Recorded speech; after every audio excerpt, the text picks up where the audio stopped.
kasih, Tuhan Yesus memberkati. Di waktunya kita akan masuk ke firman Tuhan, kita siapkan hati kita mau datang ke hadirat Tuhan.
Shalom anak-anak muda, kita berjumpa lagi dalam kasih Kristus pada ibadah kita pada hari ini.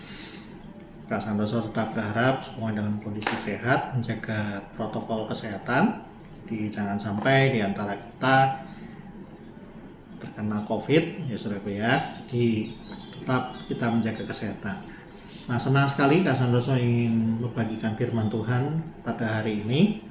Seperti yang pernah saya sampaikan, hari ini kita akan belajar banyak mengenai tentang dosa dalam pengertian beberapa kata ya di dalam bahasa aslinya, sehingga kita bisa mengetahui apa yang menjadi konteks dosa yang dimaksud, Bapak saudara-saudara ya. Jadi jangan sampai nanti kita sebagai anak-anak Tuhan kita melakukan kesalahan atau dosa tapi kita nggak ngerti gitu. Oleh sebab itu kita akan belajar. Tapi sebelumnya kita akan berdoa terlebih dahulu. Oke? Kita akan berdoa.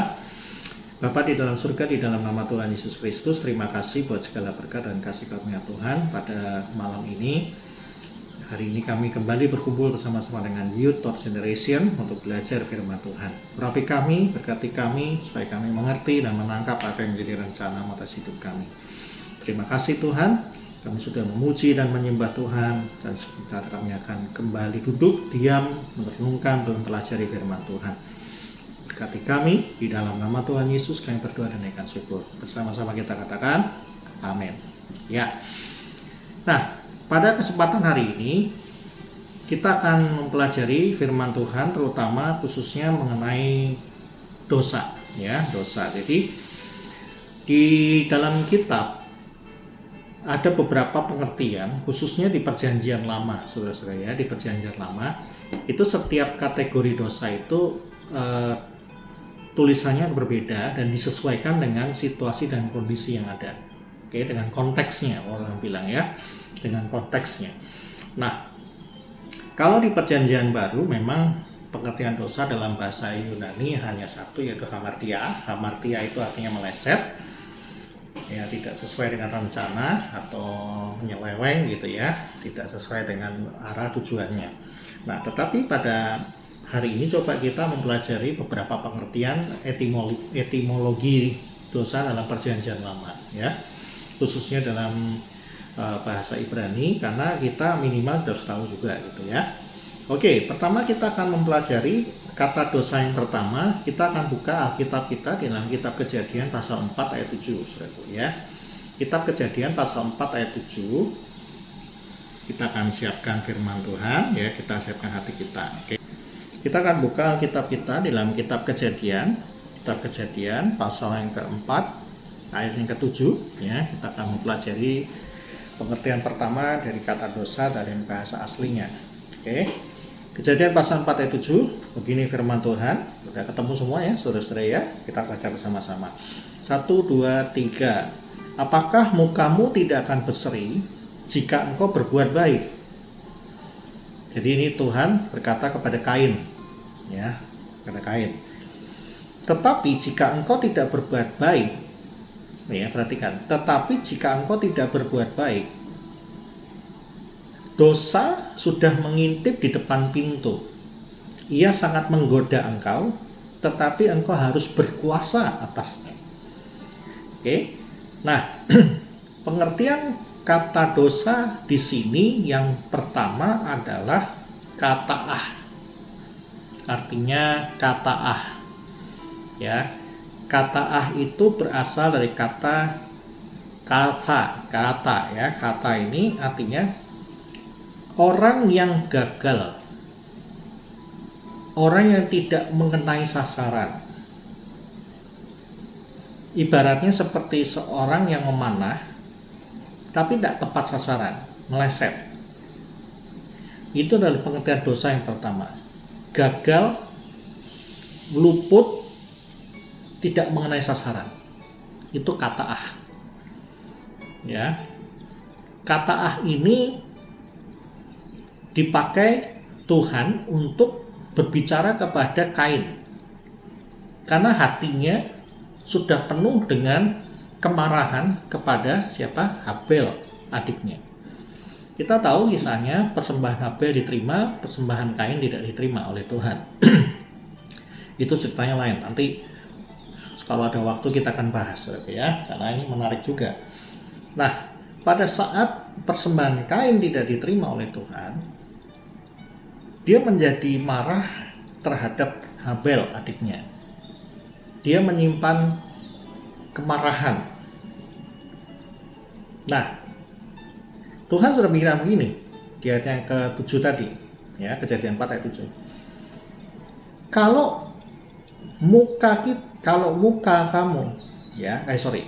kamu berbuat baik, artinya kalau hatimu tidak penuh dengan kemarahan, terus kamu tidak menyimpan dendam terhadap Habel, dan justru kamu ini lebih akrab dengan Habel, maksudnya gitu ya, menerima Habel, engkau akan berbuat baik, maka mukamu akan berseri, bersukacita. Jadi ciri khas pertama orang yang berdosa artinya gagal, ya gagal atau luput, tidak mengenai sasaran. Karena apa? Hatinya sudah dipenuhi oleh kemarahan. Hatinya sudah dipenuhi oleh yang namanya iri, dendam. Sehingga Pak, mukanya menjadi muka yang tidak berseri, muka yang cembetut gitu, yang marah, yang penuh dengan kemarahan, penuh dengan dendam, penuh dengan hawa nafsu untuk membalas gitu ya. Tetapi Tuhan bilang, justru kamu harus berkuasa. Tuhan memberikan pesan kepada kita pada hari ini, ayo kita menguasai dosa, berkuasa atasnya. Tuhan berkata, dosa sangat menggoda. Oh ya, kalau enggak, manusia tidak akan melakukan dosa, karena menarik perhatian. Seperti halnya Hawa waktu dicobai oleh iblis, ditipu oleh iblis. Hawa melihat buah dari pohon pengetahuan baik dan jahat itu baik, dan baik juga untuk dimakan, jadi menggoda. Nah, Kain pun juga punya pemikiran, kok persembahanku tidak diterima ya? Wah, Habel ini berarti ada ini nih, maksudnya dia kesel sama Habel gitu. Dia ingin membalas, sehingga dia dipuaskan. Kalau dia membalas, maka dia dipuaskan hatinya, kesukaannya. Tapi Tuhan bilang, enggak, kamu harus menguasainya. Kalau enggak, gagal. Kata'ah. Jadi dosa itu kata'ah, gagal. Artinya tidak sesuai dengan sasarannya, tidak mengenai sasaran. Banyak di sini kata-kata kata'ah ini digunakan. Contoh, gagal menjadi seorang suami bagi orang-orang yang sudah beristri, ya. Kemudian gagal menjadi pemimpin,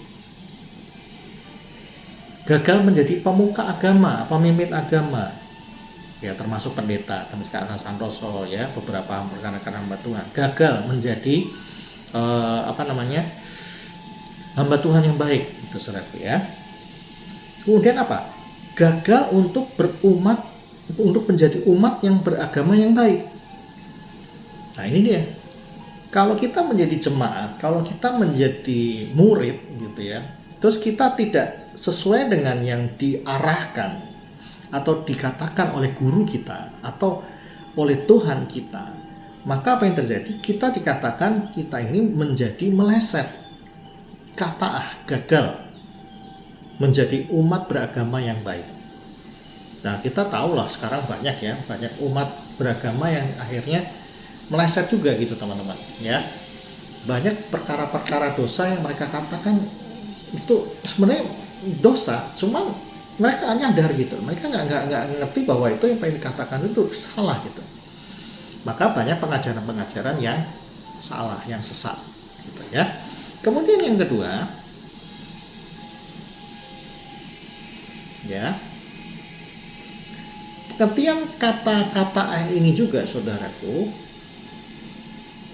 ini juga ada di dalam kitab Imamat pasal 19 ayat 17. Yuk kita baca ya. Kitab Imamat pasal 19 ayat 17.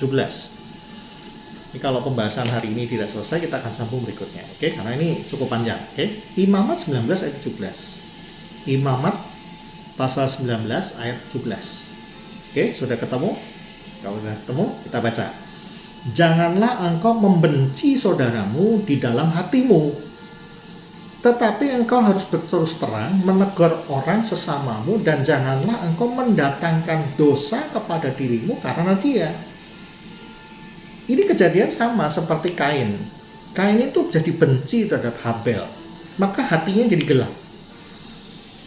Dia ingin dipuaskan, nafsunya untuk membalas itu ingin dipuaskan. Tapi Tuhan bilang, kok muka kamu cemberut gitu ya? Kalau kamu berbuat baik, maka sebenarnya mukamu akan berseri-seri. Dosa sedang mengintip. Nah, demikian juga di Imamat 19:17. Janganlah kita membenci saudara. Saudara ini artinya ya sesama saudara seiman kita, dengan orang tua kita, dengan kakak atau adik kita. Tapi harus berterus terang menegur orang sesamamu. Artinya bukan terus kita kata-kata yang kasar kita negur orang, tidak. Tapi kita lebih berterus terang bahwa sorry ya, aku minta maaf nih kalau aku tersinggung dengan perkataanmu kemarin. Aku sebenarnya kesel sih, cuman ya udahlah, kita baikkan aja. Nah, seperti itu saudara-saudara. Oke?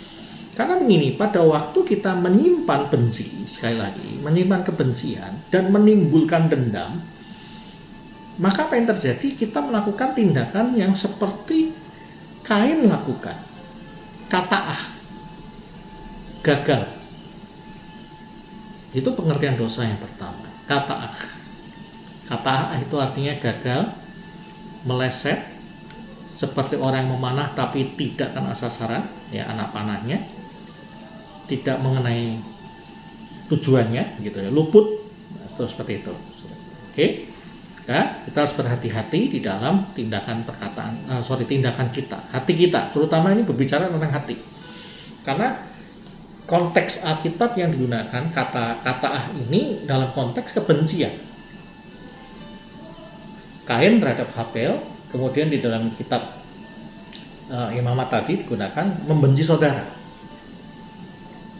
Jadi kalau kita ada timbul kebencian terhadap saudara kita, entah itu saudara seiman kita atau mungkin saudara kandung kita, mungkin papa kita sendiri gitu ya, atau mungkin mama kita atau adik kita, kakak kita, atau anak kita justru mungkin, berarti kebencian itu sudah membuat dosa itu atau kata itu mengintip. Dan kalau itu tetap dilakukan, maka terjadilah perbuatan dosa yang dilakukan seperti Kain. Itu meleset. Oke. Kemudian pengertian yang kedua. Pengertian yang kedua adalah asyam. Asyam itu artinya melanggar, membuat khilaf, gitu ya. Berbuat khilaf itu enggak kesalahan, gitu ya, membuat kesalahan. Yuk kita lihat Alkitabnya. Ya, Kitab Kejadian pasal 26 ayat 10. Kitab Kejadian pasal 26 ayat 10. Sudah ketemu ya? Kitab Kejadian pasal 26 ayat 10. Kalau sudah ketemu katakan amin. Oke, kita baca bersama-sama. 1 2 3. Tetapi Abimelekh berkata, "Apakah juga yang telah kau perbuat ini terhadap kami? Mudah sekali terjadi. Salah seorang dari bangsa ini tidur dengan istrimu, sehingga dengan demikian engkau mendatangkan kesalahan atas kami." Saudara, ini kisahnya pada waktu si Abraham ini berbohong tentang si Sarah. Dia tidak mengaku bahwa Sarah itu adalah istrinya. Dia mengaku pada Raja Abimelekh Sarah itu saudaranya. Waduh, ini berbahaya saudara. Kenapa? Mengizinkan kesalahan terjadi, pelanggaran terjadi, perbuatan yang salah itu bisa terjadi saudara. Wah, ini luar biasa, ini hati-hati ya, hati-hati dengan tindakan perkataan kita, dengan perbuatan kita yang membuat orang lain berbuat dosa. Berarti dosanya double ya, kita sendiri juga melakukan dosa, pelanggaran, gitu ya, kesalahan. Orang lain yang termakan oleh omongan kita, yang dipengaruhi oleh perbuatan kita, dia pun juga akan berbuat dosa. Wah, ini luar biasa nih, ekstrim ya. Asyam diterjemahkan dengan kata kesalahan. Oke. Di dalam kitab Amsal 14 ayat 9. Amsal 14 ayat 9 digunakan kata melanggar. Asyam itu melanggar, berbuat khilaf, dan sering dihubungkan dengan korban sebagai kompensasi karena pelanggaran. Nah, ini seperti tadi, Abimelekh hampir saja melakukan kesalahan berat, besar, yaitu mengambil Sarah sebagai istrinya. Padahal si Abraham harusnya mengaku bahwa Sarah ini adalah istrinya, sehingga Abimelekh tidak melakukan dosa. Nah, oleh sebab itu, ayo kita sebagai anak-anak Tuhan, kita harus hidup dalam integrasi ya. Integrasi yang tinggi gitu. Integritas. Sorry ya, bukan integrasi. Integritas yang tinggi. Kalau iya, kalau enggak. Karena perkataan kita, integritas kita, itu bisa membuat orang berbuat dosa, kesalahan, atau tidak. Itu fatal, saudara. Kalau perkataan kita membuat orang berbuat salah, berarti kita sudah membuat dosa 2 kali. Satu, membuat kita dosa sendiri, salah sendiri, asyam. Orang lain juga asyam, salah sendiri juga. Waduh, ini parah, saudara. Oke, hati-hati dengan kata ini, saudara ya, asyam. Jangan sampai kita melakukan perbuatan-perbuatan yang membuat khilaf, ya, melanggar. Oke. Kemudian yang ketiga, kata dosa dalam bahasa Ibrani digunakan kata avon. Avon itu artinya kedurjanaan, kesalahan. Oke, Kitab Kejadian pasal 15 ayat 16. Kitab Kejadian pasal 15 16, ya kita baca ya. Sudah ketemu? Kitab Kejadian pasal 15 ayat 16. Tetapi keturunan yang keempat akan kembali ke sini, sebab sebelum kedurjanaan orang Amori itu belum genap. Artinya ini, saya ulang ya. Tetapi keturunan yang keempat akan kembali ke sini, sebab sebelum kedurjanaan orang Amori itu belum genap. Artinya saudaraku, kedurjanaan, dosa ini adalah avon. Ya, artinya kata avon ini memiliki pengertian membengkokkan. Ya, durjana itu memutarbalikkan kenyataan, menyeleweng, menyesatkan, memutarbalikkan, membengkokkan kebenaran. Nah, ini juga berbahaya. Ini lebih dekat dengan menggunakan kata fitnah, atau bisa jadi dengan pengertian kalau sekarang itu hoax ya, berita yang menyesatkan. Hati-hati ya saudara, ya kan? Mungkin kejadian benernya adalah si A memukul si B, tapi karena kita nggak suka sama si B, maka dibalik. Beritanya kita putar balik, si B yang mukul si A. Nah kan itu dosa. Itu avon, saudara ya. Artinya menyeleweng, menyesatkan, memutarbalikkan kata. Oh, ini juga kata tak. Jadi yang pertama tadi ya, kata A itu artinya gagal, memenuhi sasaran ya. Kemudian yang kedua adalah hasyam, itu artinya khilaf, berbuat kesalahan dan membuat orang lain berbuat salah. Wah, ini ekstrim juga ya saudara ya. Yang ketiga adalah avon, artinya memutarbalikkan kata, memutarbalikkan fakta, kedurjanaan, kesalahan. Ini mengubah bentuk. Wah, ini luar biasa, mengubah bentuk, artinya berbohong juga gitu ya, dusta, saudaraku.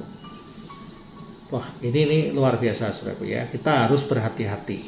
Jangan sampai kita membengkokkan apa yang lurus, menyelewengkan kebenaran. Oke? Karena apa? Pada saat orang lain termakan, sekali lagi, termakan atau terpengaruhi oleh perkataan kita, oleh kesaksian kita, maka perbuatan dosa itu akan merembet, saudaraku, seperti virus. Ya, virus COVID itu mudah menular, apalagi sekarang ada mutasinya ya, cepat menular. Jadi kalau saudara dan saya berbuat dosa, maka orang lain pun juga akan berbuat dosa. Nah, oleh sebab itu Kak Santoso mengingatkan kita bersama-sama, ayo berhati-hati di dalam berkata-kata, di dalam perkataan kita, di dalam perbuatan kita, juga di dalam apa yang kita rasakan, simpan dalam hati kita. Jangan-jangan hati kita menyimpan kepahitan, kebencian seperti Kain terhadap Habel. Sehingga Kain gagal memenuhi sebagai kakak yang harusnya melindungi, menjaga adiknya. Kita kita gagal menjalankan kita sebagai anak Tuhan. Ya, banyak itu konteksnya akan banyak. Misalnya kalau kita tahu kewajiban kita adalah belajar untuk siswa, tapi kita tidak belajar, itu meleset. Kita sebagai anak yang wajib membantu orang tua, nurut sama orang tua, tapi kita ngotot sama orang tua, ngelawan orang tua, berarti kita gagal menjalankan tugas sebagai anak. Seburuk-buruknya papa mama kita,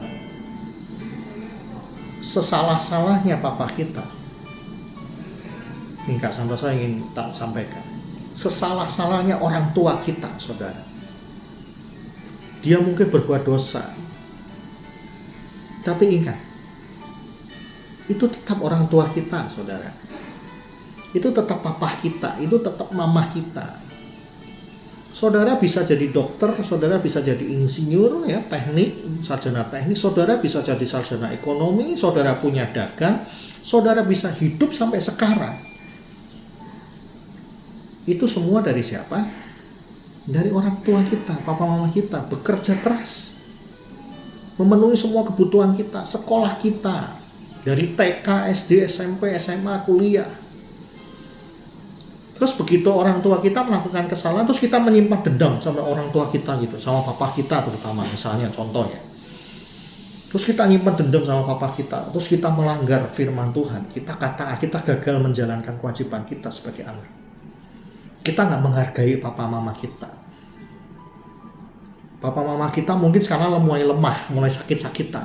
Terus saudara tidak peduli dengan kondisinya. Papa mama saya orang jahat, berbuat dosa. Untuk apa saya pilih rawat? Untuk apa saya ingetin dia? Untuk apa? Untuk apa? No, saudara, no. Itu adalah papa mamamu juga, masih papa mamamu.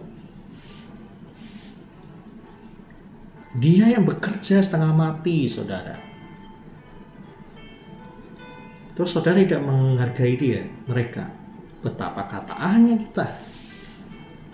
Ingat saudara, jangan simpan kepahitan dalam hati saudara. Tak papa mamamu berbuat dosa kayak apapun juga. Namanya manusia, dia tetap manusia, dia masih bisa berbuat salah. Apakah saudara berani jamin, saudara pun juga, teman-teman di sini nanti kalau sudah menjadi orang tua terus tidak berbuat salah? Tidak bisa. Jangan simpan kepahitan, saudara. Kemudian juga jangan melakukan tindakan yang membuat orang berbuat dosa. Wah, ini bahaya, saudaraku, asyam. Perkataan dan perbuatanmu bisa membuat orang lain berbuat dosa. Fatal akibatnya, saudara. Dan yang ketiga, yang terakhir, nanti Kak Santoso sambung minggu depan lagi kalau ada kesempatan ketemu lagi. Jangan sampai kita memutarbalikkan kata, memutarbalikkan fakta, memutarbalikkan kebenaran. Jangan sampai kita berdusta, jangan kita berita hoax, membuat berita hoax, jangan sampai kita memfitnah. Itu semuanya kategori dosa. Amin, firman Tuhan. Kak Santoso berharap semuanya tetap dalam kondisi sehat. Ayo hargai orang tuamu, saudaramu, siapapun juga. Jangan simpan kepahitan, jangan simpan kebencian. Tuhan Yesus baik, saudara. Dia mengangkat kita. Dia membuat kita menjadi sekarang ini, saudara. Tuhan memakai segala cara untuk memberkati kita. Mari, jaga hatimu. Apa yang kau simpan? Berbendara hatimu, indeksmu. Ya, kita sudah pernah belajar hati nurani. Ada indeks perbendaharaan kata kita, perbendaharaan pikiran kita, perbendaharaan kebencian atau kasih kita dalam hati kita. Apa yang kau simpan dalam hatimu, itu yang akan keluar.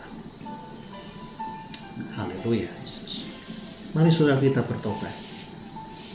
Jangan sampai kita meleset, saudara. Amin, firman Tuhan. Kita berdoa.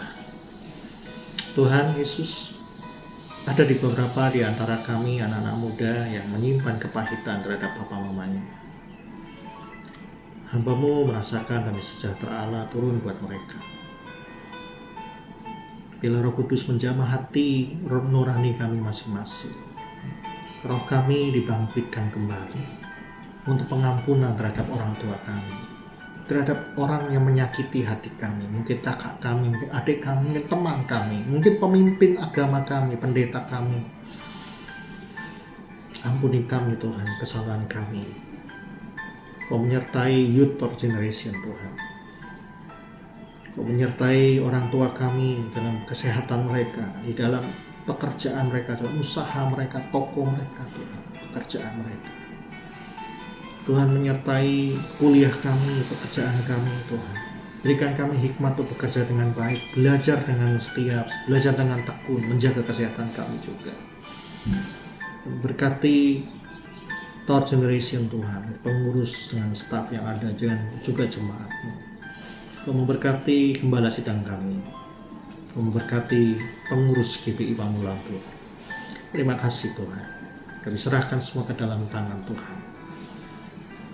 Mari teman-temanku yang kasih dalam Tuhan, kita akhiri ibadah kita pada malam ini dengan menerima berkat dari Allah Bapa, kasih sayang dan damai sejahtera dari Allah kita Tuhan Yesus Kristus, dan persekutuan Roh Kudus yang manis, yang lembut, yang luar biasa, menghibur kita, menyertai kita, mengingatkan kita mulai hari ini sampai selama-lamanya. Di dalam nama Tuhan Yesus kami berdoa dan naikkan syukur. Bersama-sama kita katakan amin. Tuhan Yesus menyertai kita, memberkati kita. Sampai ketemu di program berikutnya.